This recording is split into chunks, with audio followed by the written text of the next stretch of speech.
तरतूद या अर्थसंकल्पात असेल। जून किंवा जुलैमध्ये सत्तेत आलेल्या सरकारकडून अर्थसंकल्प सादर होईल। सलग 10 वर्ष सत्तेत असलेल्या भाजप सरकारकडून सर्वसामान्यांच्या अपेक्षा वाढल्या आहेत। या अंतरिम अर्थसंकल्पातून काय डायरेक्शन असू शकतात यावर आपण तज्ञांशी चर्चा करणार आहोत। निर्मला सीतारामन आज अंतरिम अर्थसंकल्प सादर करणार आहेत। देशातील जनतेचं या अंतरिम अर्थसंकल्पाकडे लक्ष आहे।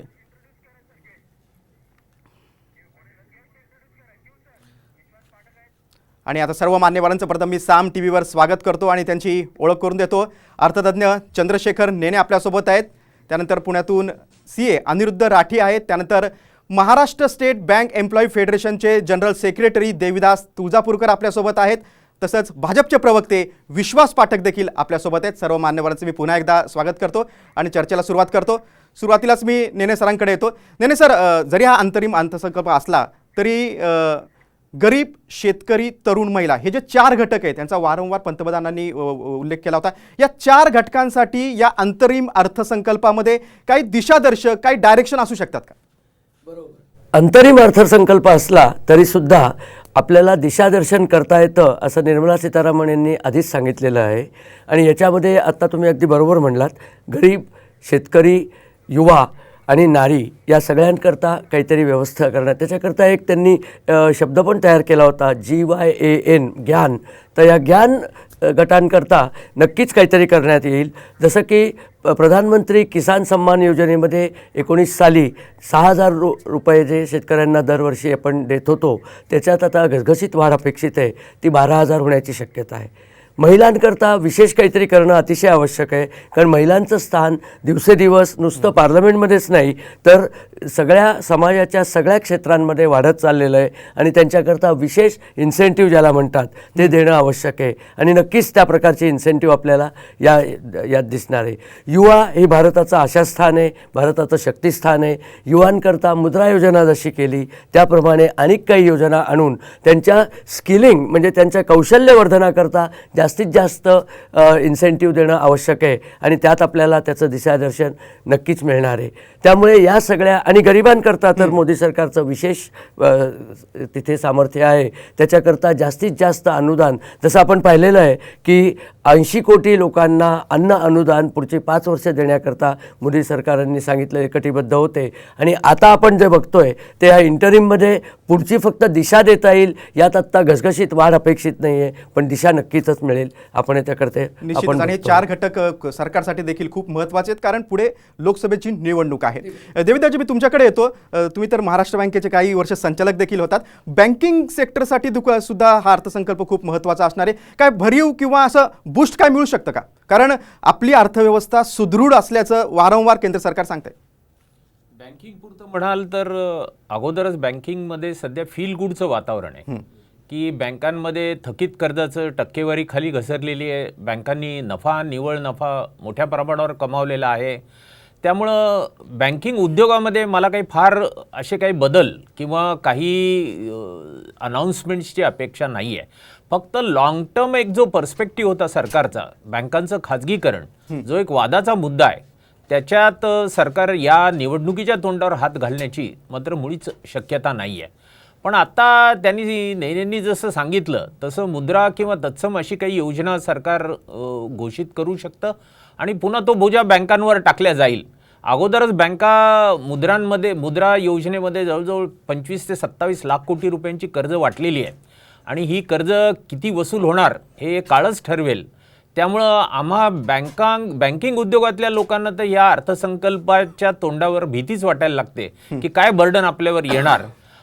बाकी तुम्ही म्हणाल तर हा अंतरिम अर्थसंकल्प आहे आणि निवडणुकीच्या तोंडावरचा अर्थसंकल्प आहे। त्यामुळं मतदारांवर प्रभाव टाकण्यासाठी, जास्तीत जास्त प्रभाव टाकण्यासाठी सरकारला ही शेवटची संधी आहे। याच पद्धतीने सरकार या अर्थसंकल्पाचा वापर करेल। निश्चितच, आणि ही शेवटची संधी सरकार अजिबात सोडणार नाही। अनिरुद्धजी, मी तुमच्याकडे येतो। सर्वांच्याच मनात अगदी म्हणजे अर्थसंकल्प म्हटला की सर्वांच्या मनात असत की टॅक्स, सर्वसामान्यांचं त्याच्याकडे जास्त लक्ष असतं। तर या अंतरिममधून काही स्लॅबमध्ये काही चेंज होऊ शकतो का? आणि होम लोन असेल किंवा मेडिक्लेम असेल, हे सर्वसामान्यांसाठी खूप महत्त्वाचं असतं, याच्यामध्ये काय दिलासा मिळू शकतो का?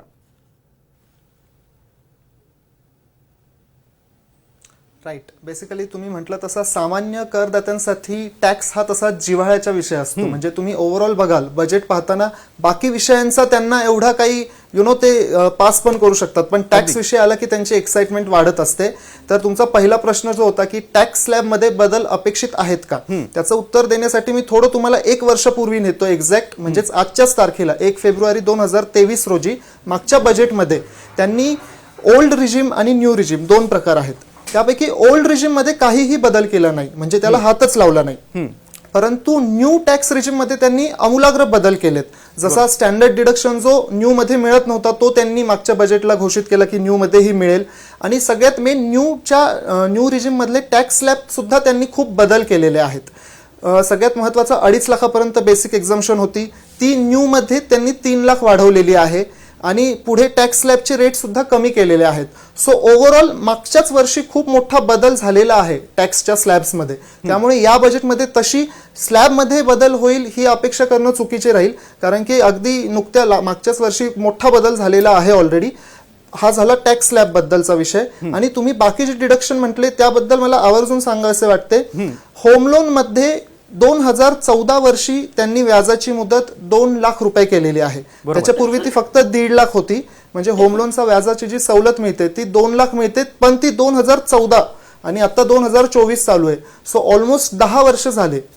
आता सरकारने हे ऍक्च्युली पाहायला पाहिजे की 2014 वर्षी जो फ्लॅट एखादा 70-80 लाखाला होता, आज त्याची व्हॅल्यू 1.25 कोटी ते 1.5 कोटी झाली आहे. म्हणजे एवढी महागाई वाढलेली आहे.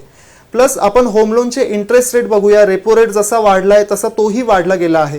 त्यामुळे 2 लाखाची जी होम लोनची लिमिट आहे जी 2014 रोजीच दिलेली, 2014 सनला दिलेली आहे, ती नक्कीच वाढवण्यात यावी, कारण की ओव्हरऑल महागाई खूप वाढली आहे. त्यामुळे आपण टॅक्स स्लॅबमध्ये जरी अपेक्षा नसली तरी होम लोनचा इंटरेस्ट हा नक्कीच वाढवला गेला पाहिजे. माझी अपेक्षा आहे की तो किमान 2 लाखावरून वाढवून 3 लाखापर्यंत तरी न्यावा. आणि आपण कोविड पासून उलट मी थोडं थांबवतो की तुम्ही 3 लाख म्हणतायत, पण क्रेडाई सारख्या संस्थेने तर हा जो टॅक्सचा जो हे आहे मर्यादा ही 5 लाखापर्यंत करावी अशी मागणी केलेली आहे. नाही, ऍक्च्युली म्हणून मी किमान हा शब्द वापरला की 2 लाखाचा कमीत कमी 3 लाख तरी करावा. ऍटलिस्ट तेवढा दिलासा नक्कीच डिझर्व करते टॅक्स पेयर्स. 3 लाखाच्या वर जे काय करतील ते तर बोनसच असेल, पण ऍटलिस्ट 2014 पासून 2 लाखाची 3 लाख तरी करावी एवढी तर नक्कीच अपेक्षा असेल. आणि आपण मेडिक्लेम कडे जर पाहिलं, सेक्शन 80D जो आहे तो 25,000 रुपये डिडक्शन आपल्याला सामान्यांसाठी मिळते मेडिक्लेमची. आणि जर ज्येष्ठ नागरिक असतील म्हणजे सिनियर सिटीजन ज्यांचे वय 60च्या वर आहे त्यांच्यासाठी फक्त वर्षभरात 50,000ची सवलत मिळते आपल्याला. तुम्ही ओव्हरऑल ही लिमिट बघितली 25,000 आणि 50,000 ही खरंच खूप कमी आहे. जर तुम्ही ओव्हरऑल मेडिकलचे खर्च आणि मेडिक्लेमचा प्रीमियम सुद्धा बघितला तर माझी अशी अपेक्षा आहे की ही सुद्धा त्यांनी डबल करावी. म्हणजे सामान्यांसाठी 25,000ची 50,000 करायला हरकत नाही आणि ज्येष्ठ नागरिकांसाठी 50,000ची 1 लाख. तसेच जसं त्यांनी मागच्या वर्षी स्टँडर्ड डिडक्शन हा सुद्धा न्यू रिजिम मध्ये दिला, तसाच मेडिक्लेमचा डिडक्शन सुद्धा न्यू रिजिम मध्ये द्यायला हरकत नाही. त्यामुळे मेडिक्लेमचा व्यवसायही वाढेल आणि मेडिक्लेम ही आज काळाची गरज आहे ओव्हरऑल आपल्याला खर्च वगैरे पाहता. अगदी बरोबर आहे. आणि म्हणून या 2 घटकांकडे सर्वसामान्यांचं लक्ष असणार आहे. विश्वाजी, मी तुमच्याकडे येतो. विरोधकांची नेहमीच ओरड असते की महागाई वाढलेली आहे, बेरोजगारी वाढलेली आहे, सरकारचं दुर्लक्ष होतंय. म्हणजे आता भारताचा GDP आज 6.5% राहण्याचा अंदाज आहे. म्हणजे काही गोष्टी म्हणजे विकसित भारतचं स्वप्न बघत असताना काही गोष्टींकडे सरकारचं दुर्लक्ष होतं असं वाटतंय का?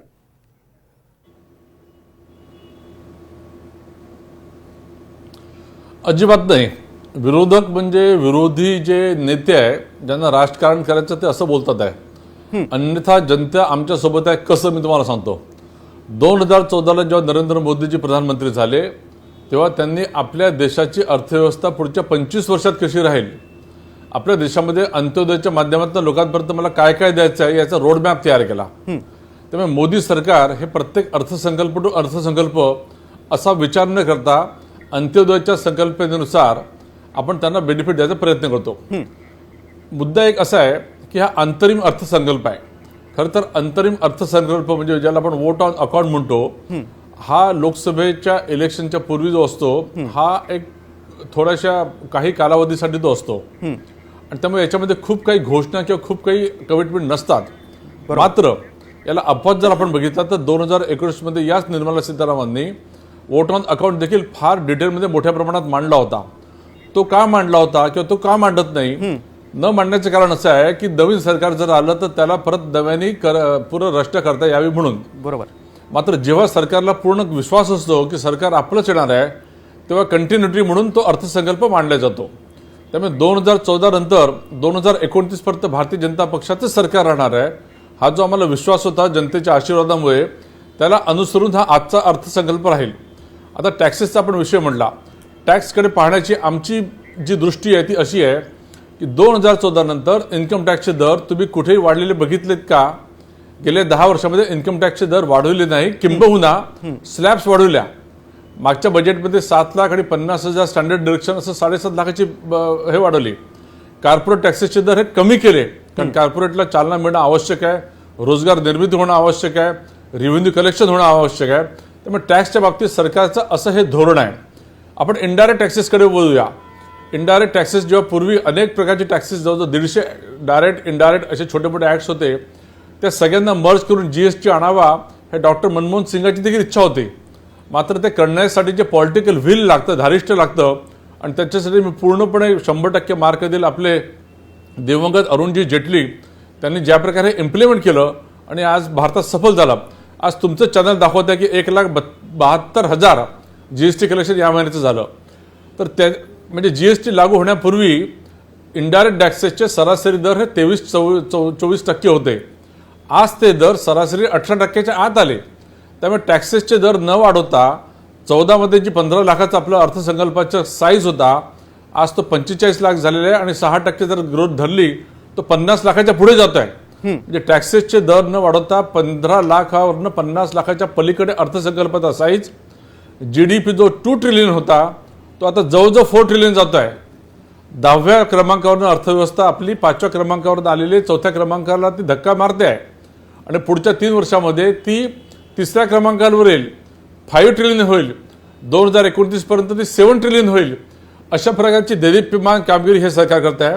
त्यामुळे अतिशय छोटे आणि बारकाव्यांकडे लक्ष न देता मी शेतकऱ्यांना काय करू शकतो, गरिबांना मी अन्न सुरक्षा देऊ शकतो का, टॉयलेट्स देऊ शकतो का, घराघरामध्ये वीज देऊ शकतो का, घराघरामध्ये पाणी देऊ शकतो का, अशा अनेक प्रकारच्या गोष्टी तुम्हाला या अर्थसंकल्पाच्या निश्चित आणि मोदी माध्यमातून पुन्हा रिपीट झालेल्या दिसतील. विश्वाच्या 8 ज्या योजना आहेत त्याला प्रतिसाद देखील चांगला मिळाला. मी पुन्हा काही मुद्द्यांकडे तुमच्याबरोबर येणार आहे.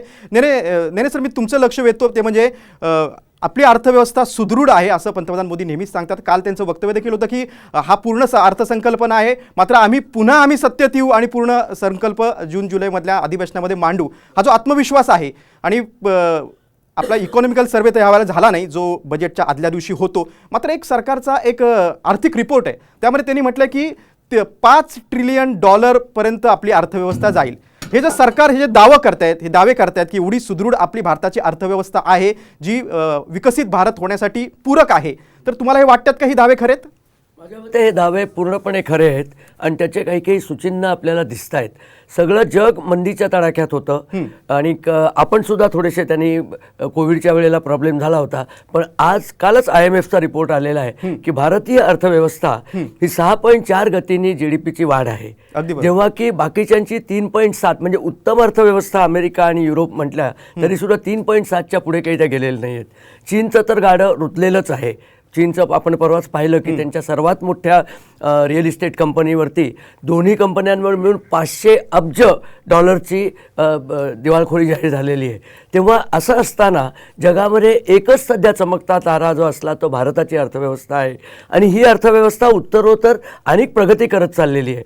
आजच आपण बघितलं, म्हणजे मी अगदी बघतच होतो की अमेरिकेच्या FOMCने म्हणजे त्यांची जी इंटरेस्ट रेट ठरवणारी जी यंत्रणा असते फेडरलची, त्यांनी इंटरेस्ट रेट कमी केलेले नाही आहेत आणि वाढवलेले सुद्धा नाही आहेत. याचा अर्थ असा की अमेरिकन कॅपिटलाचा ओघ भारतामध्ये अव्याहत चालू राहील. सध्या त्या ओघाची सुद्धा आपल्याला गरज आहे, कारण की जितकं जास्ती कॅपिटल आपल्याकडे येईल तितकी आपली प्रगती वाढते आहे. आज आपल्या इन्फ्रास्ट्रक्चरमधली गुंतवणूक भारताची आहे ती आपण बघतोय प्रचंड प्रमाणावर चालू आहे. अगदी मुंबईकरांकरता सुद्धा अटल सेतू जो तयार झाला त्याच्यावरून आपल्याला दिसतं की इन्फ्रास्ट्रक्चरची ग्रोथ आहे.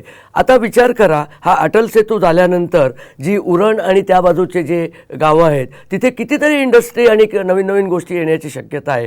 हे सगळं होत असताना भारताची अर्थव्यवस्था आणिक उसळी घेईल हे निश्चित दिसतंय. याचा अर्थ येत्या काही दिवसांमध्ये $5 ट्रिलियन म्हणजे $5,00,000 कोटी एवढा अर्थव्यवस्थेचा आकार होणं हे अगदी शक्यतेच्या कोटीतलं वाटतंय. एकच गोष्ट आहे की जागतिक सध्या जे वातावरण चाललेलं आहे, युक्रेनची लढाई चालली आहे, हमासची लढाई चालली आहे, हुती बंडखोरांचे हल्ले चालले आहेत, त्यामध्ये थोडंसं डावाडोल होऊ शकतं. ते जर सुरक्षित राहिलं तर भारताच्या अर्थव्यवस्थेच्या वाढीला कोणीही रोखू शकणार नाही असं माझं स्पष्ट मत आहे. सर तुम्ही म्हणता की पायाभूत जी सुविधा आहे त्याच्यामध्ये गुंतवणूक होते. ठीक आहे, जागतिक महासत्ता होण्यासाठी भारताचे त्या दिशेने प्रयत्न सुरू आहेत. मात्र देविदाजी, मी एका गोष्टीकडे लक्ष वेधतो की हे सगळं छान छान दिसत असताना काही प्रश्न पण आहेत. मग बेरोजगारीचा प्रश्न असेल किंवा मग महागाईचा मुद्दा असेल. तुमचा फायनान्समधला तुमचा अभ्यास आहे, काय वाटतंय की आता पुढच्या या अंतरिम अर्थसंकल्पातून किंवा जे सत्तेत जे सरकार येईल, म्हणजे आत्ताचं मोदी सरकारला तर विश्वास आहे की आम्हीच पुन्हा सत्तेत येऊ आणि आम्हीच पुन्हा अर्थसंकल्प पूर्ण मांडू, काय वाटतं की ह्या घटकांकडे पण लक्ष देणं गरजेचं आहे? मला वाटतं सरकार कोणाचं आहे याच्यापेक्षा आजचं जे आर्थिक कठोर वास्तव आहे त्याच्याकडे पण आपण लक्ष द्यायला अगदी बरोबर. हां, तेच म्हणायचं होतं मला. की ऑक्सफॅमनी नुकताच एक विषमतेविषयीचा अहवाल प्रसिद्ध केला होता आणि भारताविषयीची पण आकडेवारी त्यात प्रसिद्ध केली होती की 1% लोकांकडे आज 42% जवळजवळ संपत्ती आहे किंवा 10% लोकांकडे 72% संपत्ती आहे. ही जी काही विषमता वाढतीये, ही विषमता याच्यासाठी मी मोदी सरकारला किंवा आणखी त्यांच्या आर्थिक धोरणांना जबाबदार धरतो अशातला भाग नाही, पण हे एक जमिनी वास्तव आहे. ते आपल्याला ॲड्रेस करावं लागेल आणि ते जर ॲड्रेस केलं नाही तर परिस्थिती कठीण होईल की एकूण आर्थिक असमतोल होणार नाही, सामाजिक असमतोल होईल आणि एकूणच देश एका ज्वालामुखीच्या तोंडावर उभी राहिल्यासारखी परिस्थिती होईल. त्यामुळे मला असं वाटतं की शॉर्ट टर्म जे गोल्स आहेत त्याच्याबरोबर लॉंग टर्म गोल्स जे आहेत त्याच्याकडे पण तेवढ्याच गांभीर्याने लक्ष द्यायला पाहिजे. अन्यथा परिस्थिती हाताबाहेर गेली तर मग काळ आपल्याला माफ करणार नाही. अगदी अगदी बरोबर आहे. आपल्यासोबत काँग्रेसचे प्रवक्ते